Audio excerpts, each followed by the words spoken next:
नमस्कार. कसे आहात सगळे? मजेत ना? असायलाच हवं. तर आज आपण भाग घेणार आहोत हे विश्वाचे अंगणचा 5वा भाग. खूप इंटरेस्टिंग पुस्तक आहे.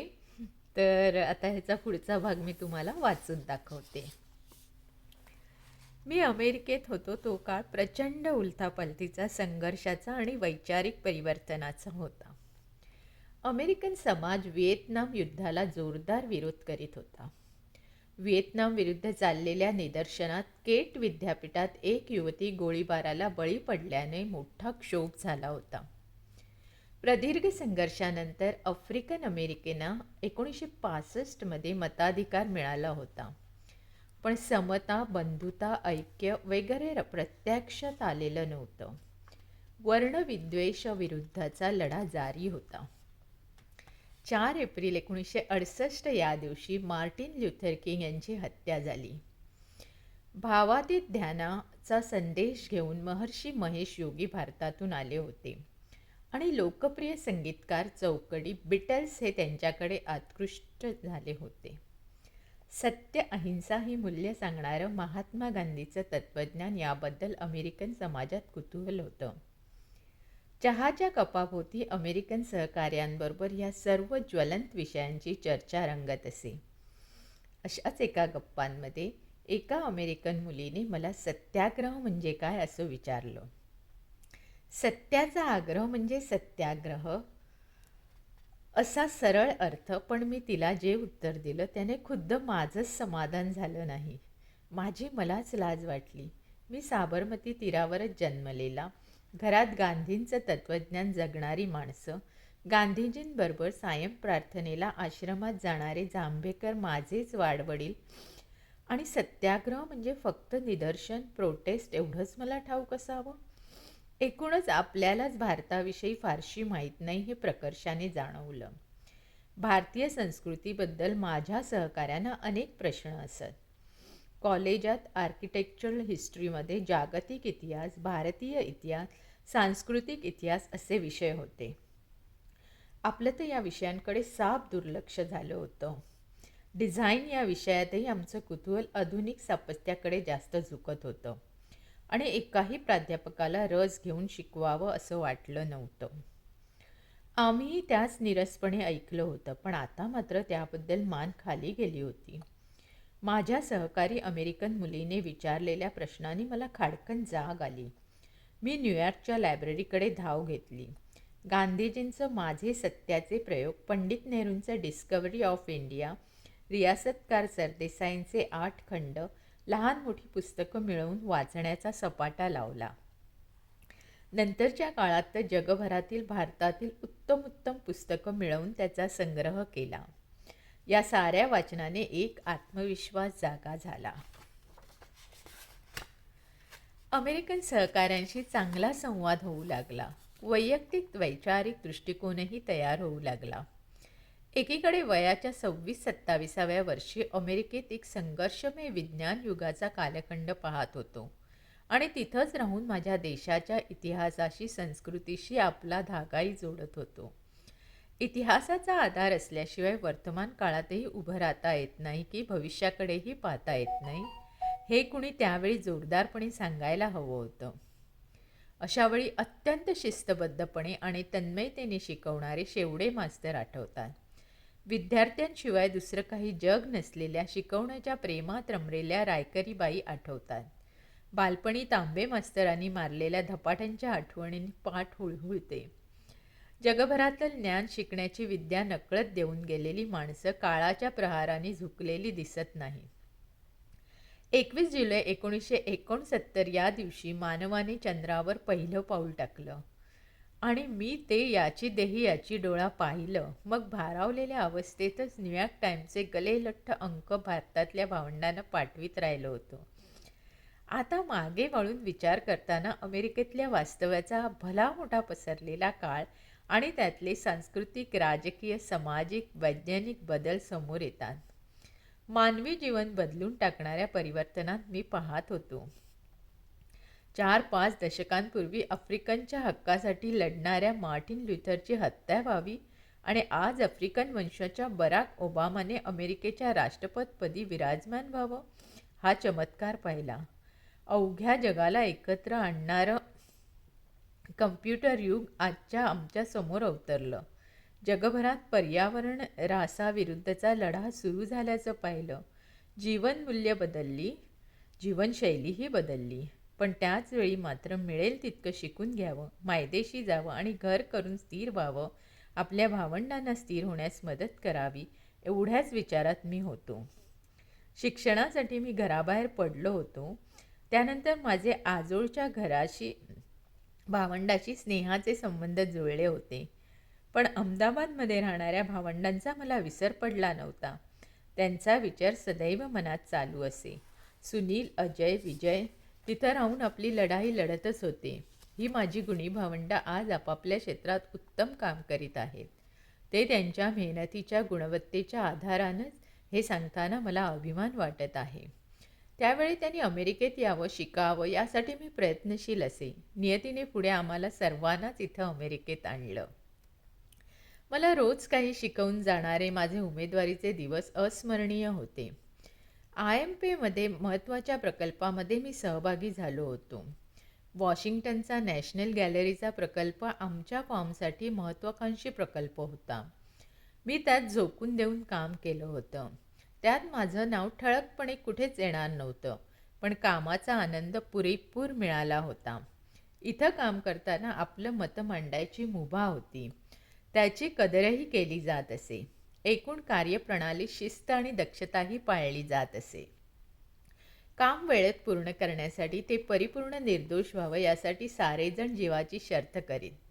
वॉशिंग्टनला ग्राउंड ब्रेकिंग म्हणजे पायाभरणी समारंभासाठी आमची सर्व टीम गेली होती.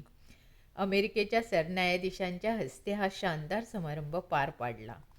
त्यावेळी त्यांनी केलेल्या हस्तांदोलनात फार आनंद झाला होता.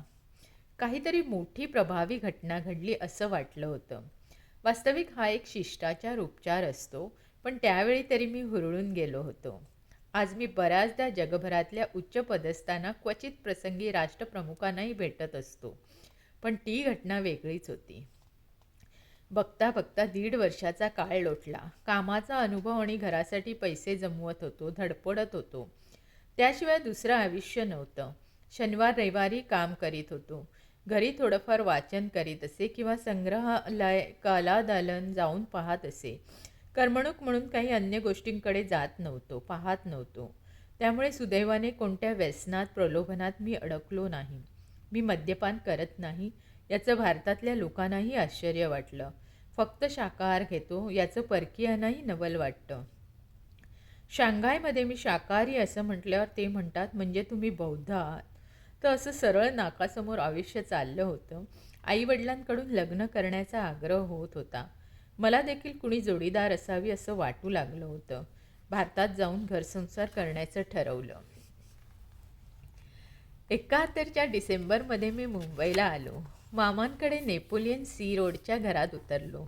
शहा देसाई जांभेकर फॉर्मचा पुन्हा श्रीगणेशा केला. भारतात परतण्याआधी माझा धाकटा भाऊ सुनील अमेरिकेत दाखल झाला होता. तशी मी त्याची व्यवस्था केली होती. येताना 1 महिन्याची युरोपची सफर करून आलो होतो. मला वाटतं पहिल्यांदाच माझ्यासाठी एवढी मोठी चैन मी केली असेल. एवढा निवांत वेळही बऱ्याच कालावधीनंतर अनुभवला असावा.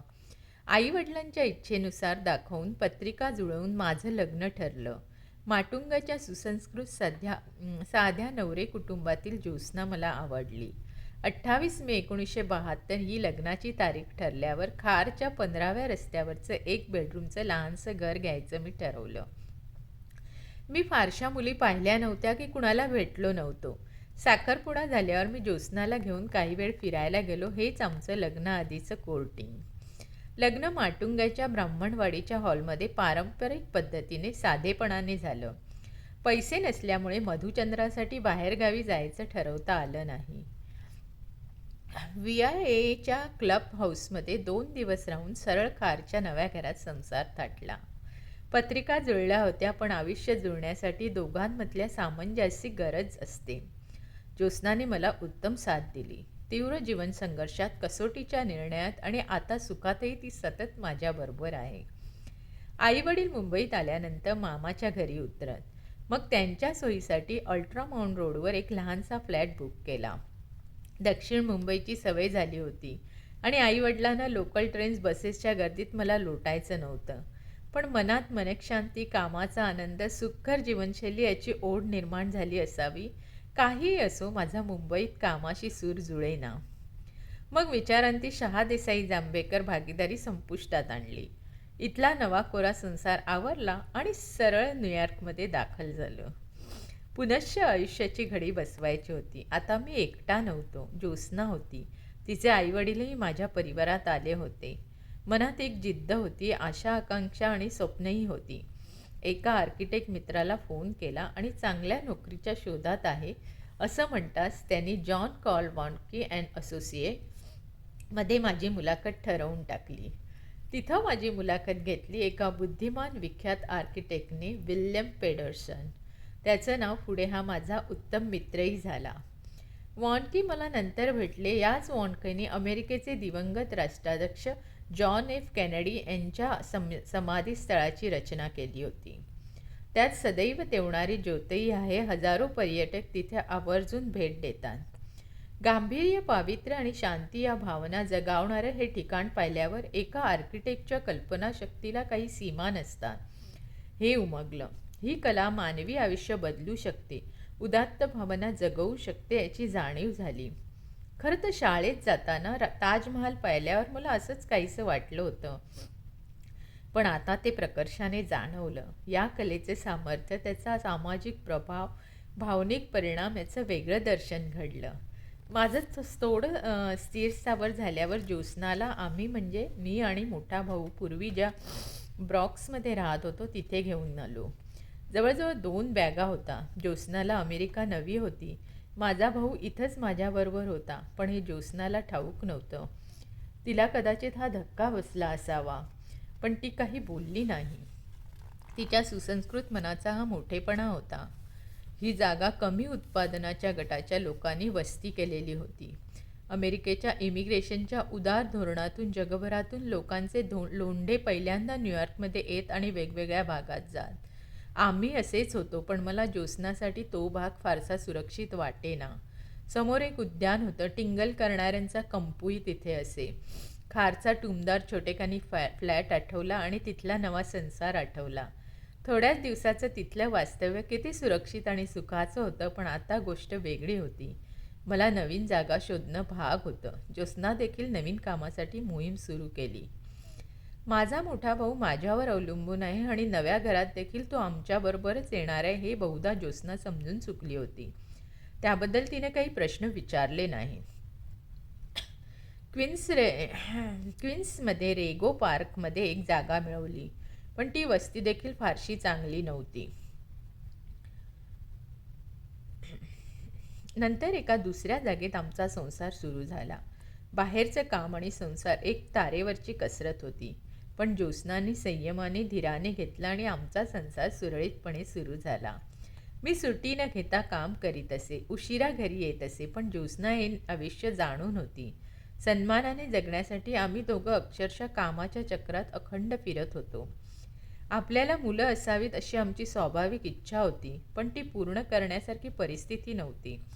जीवनाचा संघर्ष एवढा तीव्र होता की आणखी एक जबाबदारी वाढवणे शक्य नव्हतं.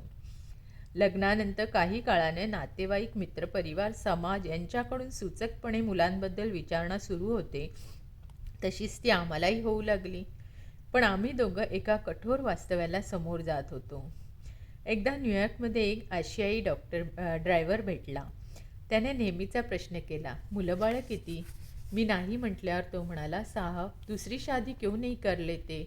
यावर बोलण्यासारखं नव्हतंच. आम्ही दोघांनी एक जगावेगळा निर्णय घेतला होता आणि आगळ्या वेगळ्या जीवनाची वाट चालत होतो.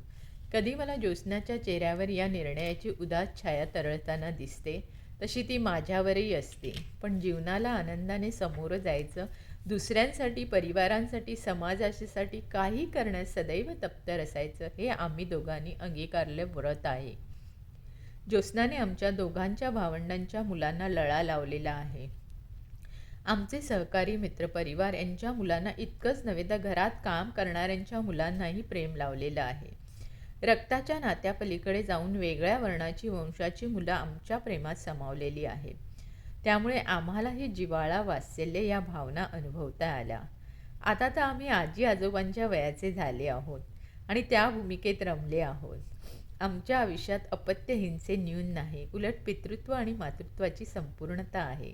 असं भाग्य कदाचित क्वचितच कुणाच्या वाट्याला येत असेल.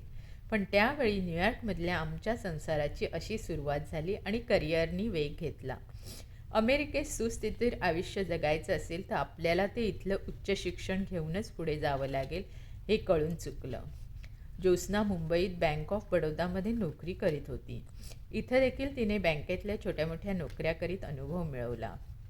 त्यातूनच जे.पी. मॉर्गन चेस बँकेत तिला चांगलीच संधी मिळाली. ज्योत्स्नाच्या आधाराने मी 75 ते 78 या काळात आईवडिलांना अमेरिकेची सफर घडवू शकलो. त्यानंतर ज्योत्स्नाचे आईवडीलही इथे राहून गेले. माझे दोघे जुळे भाऊ अजय आणि विजय यांना देखील इथे आणण्यासाठी माझे प्रयत्न सुरू होते. एक दिवशी ज्योत्स्नाने मला उच्च शिक्षण घ्यावं असं सुचवलं. आपण घरची आघाडी सांभाळण्यास तयार आहोत अशी खात्री दिली. माझा ज्योत्स्नावर पूर्ण विश्वास होता. पण सर्व नोकरीधंदा सोडून अमेरिकेतलं महागडं शिक्षण घ्यायचं म्हणजे मोठं धाडसच होतं. पण ज्योत्स्ना माझ्या पाठीशी ठाम उभी राहिली. न्यूयॉर्कमधल्या कोलंबिया विद्यापीठात मी पदव्युत्तर शिक्षणासाठी प्रवेश घेतला. त्यावेळी मी 35 वर्षाचा होतो. आधुनिक जगातल्या मोठ्या ज्ञानमंदिरात मी एक सर्वसाधारण विद्यार्थी होतो आणि पुन्हा पहिली अक्षरं गिरवीत होतो. पण जिद्द आणि आशा न सोडणं हा माझ्या स्वभावाचा एक भाग झालेला होता आणि अपार कष्टाचं मला ओझं वाटत नव्हतं. आपला प्रवास फारच कासवाच्या गतीने होत आहे असं वाटलं. बुद्धिमत्तेच्या जोरावर कोट्याधीश होणारी माणसं मला ठाऊक होती. मी तर एक साधा सामान्य माणूस होतो, पण जिद्द होती आणि अतिशय स्थिरबुद्धी, साधी समंजस सहधर्मचारिणी ज्योत्स्नाही माझ्याबरोबर होती. रियाज तर कसून चालला होता, पण अजून सूर लागले नव्हते. गाणं तर दूर होतं. कोलंबिया विद्यापीठ म्हणजे ज्ञानाचं भंडार, विद्येचे मंदिर. इथं खूप भरभरून शिकायला मिळालं. स्थापत्य आणि नगररचना हे माझे विषय होते. आर्किटेक्चर हा विषय म्हणजे अफाट महासागर. कोलंबिया विद्यापीठातल्या त्या एका वर्षाच्या उच्च शिक्षणाने माझ्या जाणीवा अधिक प्रगल्भ झाल्या, स्पष्ट झाल्या, विस्तारल्या. या आधारानंच तर मी इथं उभा राहत होतो. पदवी मिळाली आणि कामाचा शोध पुन्हा सुरू झाला. बिल पेडर्सने स्वतःची फर्म उघडली होती. त्याला मी नव्या कामाच्या शोधात असल्याचं कळवलं होतं. मी ब्रुक्स ब्रदरच्या दुकानात कपडे घ्यायला आलो होतो. तेथून त्याला फोन केला. बिल म्हणाला, तुला आत्ताच सूट घ्यायची गरज नाही, तू सरळ माझ्या ऑफिसात ये. त्याची कंपनी उत्तमपणे स्थिरावली होती. मी तिथे रिजू झालो. तेव्हा KPF ही 20-25 लोकांची चांगली चाललेली कंपनी होती. मी तिथे 14 वर्ष उत्तम काम केलं. मोठे मोठे प्रकल्प, बडे क्लायंट्स, देशभर फिरण्याची संधी असे अनेक लाभ मला झाले. New York, Seattle, Portland, San Diego, Chicago, Houston, Dallas, तसेच कॅनडा, मॅट्रियल, व्हॅन्क्युव्हर, टोरंटो वगैरे शहरातून मोठमोठी कामं करण्याचा अवसर मला मिळाला. क्लायंटची चर्चा वगैरेतून व्यवसायासाठी असणारी एक विशिष्ट दृष्टी तयार झाली. इथं मला मार्क स्टाऊस नावाचा एक उमदा हुशार सहकारी मिळाला. आजही आम्ही बरोबर आहोत. या काळात अमेरिकेत जगात तंत्रज्ञानातील क्रांतीचं एक वादळ येऊ घातलं.